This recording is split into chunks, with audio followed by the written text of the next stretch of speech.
Next, we will discuss ecclesiastical law and religious self-governance, exploring how religious institutions and faith-based organizations operate under unique legal frameworks. For centuries, faith-based organizations have enjoyed unique legal protections. Ministries operate by ecclesiastical principles and God's law, not state control, allowing them to hold property, run charities, and set internal governance. Religious autonomy is historically and legally recognized. Constitutions like the U.S. First Amendment guarantee the free exercise of religion. FBOs can maintain private governance for spiritual and internal matters, insulated from most public regulatory systems. For example, monasteries in medieval Europe governed their members entirely under church law, not civil law. Ecclesiastical law governs religious bodies in matters of doctrine, discipline, and administration. Civil courts often defer to ecclesiastical decisions on purely religious matters, which protects the spiritual mission and autonomy from secular interference. For example, a ministry resolving internal disputes through its own ecclesiastical tribunal rather than a civil court. Ministries can claim protections from certain state requirements when functioning exclusively in their religious capacity. Some FBOs operate outside specific IRS controls. The key is clearly upholding the religious character and internal governance framework. Natural law asserts that universal moral principles and rights, such as life, liberty, and the pursuit of happiness, come from the Creator or nature, not governments. These inherent rights form the ethical and moral bedrock for private governance systems and exist by virtue of being a living man or woman. For example, the principle that no one may rightfully harm another's life, liberty, or property applies regardless of statute. Natural law provides a higher moral standard when statutory law conflicts with inherent rights. Historical movements for justice, like the abolition of slavery, often relied on natural law arguments. For example, laws that criminalize peaceful, voluntary exchange may be lawful under statute, but violate natural law principles. God's law and ecclesiastical principles serve as guiding frameworks for faith-based governance. They recognize spiritual accountability above state dictates and emphasize values that reinforce community autonomy. God's law emphasizes stewardship, truth, and service, values that reinforce community autonomy and ethical self-governance. Now let's explore the power of contract law. Private contracts create enforceable obligations and can define the rules of a relationship, superseding default public rules when structured correctly. Private contracts set the rules between consenting parties. As long as the agreement is lawful, it is fully enforceable and serves as a blueprint for freedom in action. The freedom to contract is a foundational common law principle. Voluntarily entered contracts can define their own terms, remedies, and dispute resolution methods, making them binding without defaulting to statutory jurisdiction. Contracts can explicitly define the governing law and applicable jurisdiction, allowing parties to specify that their agreement is governed by natural law or ecclesiastical rules. This creates a protective boundary against regulatory intrusion. Private contracts apply beyond business. They can be used for community charters, service agreements, and cooperative projects. The key principle is that precise, well-documented terms offer stronger protection from external interference. For example, a self-reliance cooperative using private contracts to define member obligations, resource-sharing rules, and dispute resolution. This approach reinforces autonomy and accountability among participants. We now turn to the Montevideo Convention and the Law of Nations, which provide frameworks for self-governance on an international level. International law and sovereignty principles recognize that sovereignty belongs to people and communities. Non-state governance models are a lawful reality when people claim them.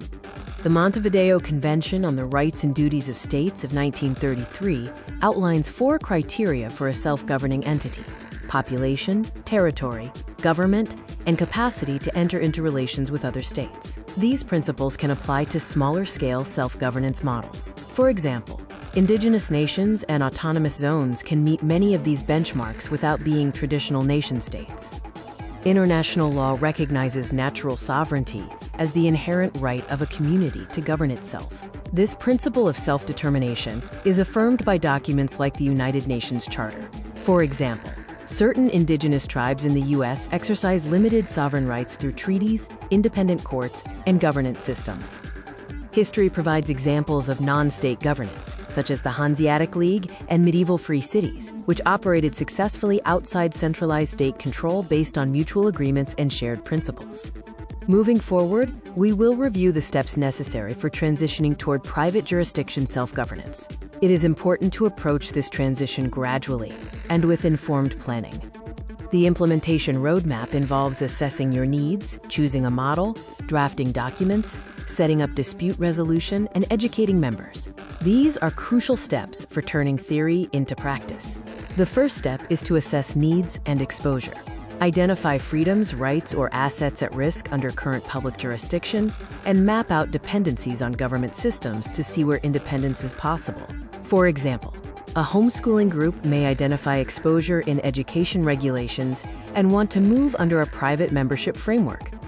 Next, choose the appropriate governance model: a private trust, private members association, faith-based organization, or a hybrid approach. This choice depends on your community's size, activities, and risk tolerance. Then, draft foundational documents with lawful clarity. These governing instruments must clearly state the private jurisdiction, purpose, and member obligations to maximize protection. For example, a PMA's membership agreement might explicitly state that all activities occur under private contract law, not public regulation. Establishing a private dispute resolution process is vital. Methods like mediation or arbitration ensure conflicts are resolved internally, avoiding public court jurisdiction and state interference. Finally, educate your members. Regular training on the principles, legal foundations, and procedures of the private jurisdiction is necessary to keep everyone informed and compliant. Let's explore some proven models in action to see how these principles translate into the real world. Private jurisdiction is already happening successfully in PMAs for healthcare, faith-based educational ministries, and private trusts for land protection. The lesson is that proper structure and education are essential. An example is a PMA healthcare cooperative, where practitioners and patients operate under private contract law.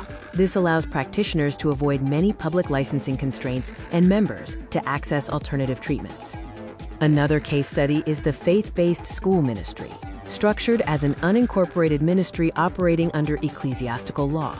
This grants autonomy over curriculum and policies, shielding it from many public education mandates. Private trusts can be used for land stewardship, holding property outside the reach of most public claims. This offers protection against property taxes and forced sale for generational preservation. We are now ready to discuss reclaiming lawful self-determination and the future of freedom. Freedom is a lawful right, not a privilege. Private jurisdiction offers resilience and allows communities to thrive. The future of freedom must be reclaimed, lawfully, peacefully, and together. Self-governance is an inherent lawful right affirmed by natural law, God's law, and international principles. Freedom is not granted by the state, it is exercised when people organize lawfully. Private jurisdiction offers resilience against political instability and shifting laws. Structures like trusts and PMAs create operational buffers, diversifying your freedom portfolio against sudden regulatory changes. During pandemic lockdowns, PMA-based businesses and faith-based ministries were able to continue operating under private agreements when public-facing entities were restricted.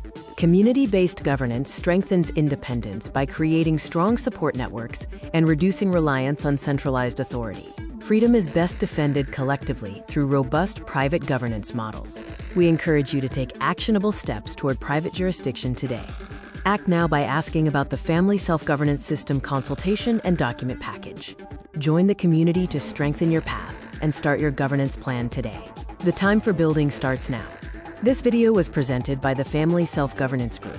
Learn more about our Family Self-Governance System consultation and document package. It includes core legal instruments like private family trusts, PMAs, and specialized contracts to help you operate in the private domain with confidence. Connect with others by joining the Family Self-Governance Group PMA. As a member, you will gain access to exclusive resources and workshops and network with others successfully implementing private governance models. Begin your governance plan today. Start building your freedom infrastructure now by establishing your governance model, securing your assets, and aligning with a supportive community. Every day you delay is a day you remain fully under public jurisdiction. Let's start your Family Self-Governance System. When you join the Family Self-Governance Group, you will receive your FSGS documents prepared for you. guidance on managing your family self-governance system, optional citizenship into our nation, and free online access to the official book of our private family ministry. Book your consultation now.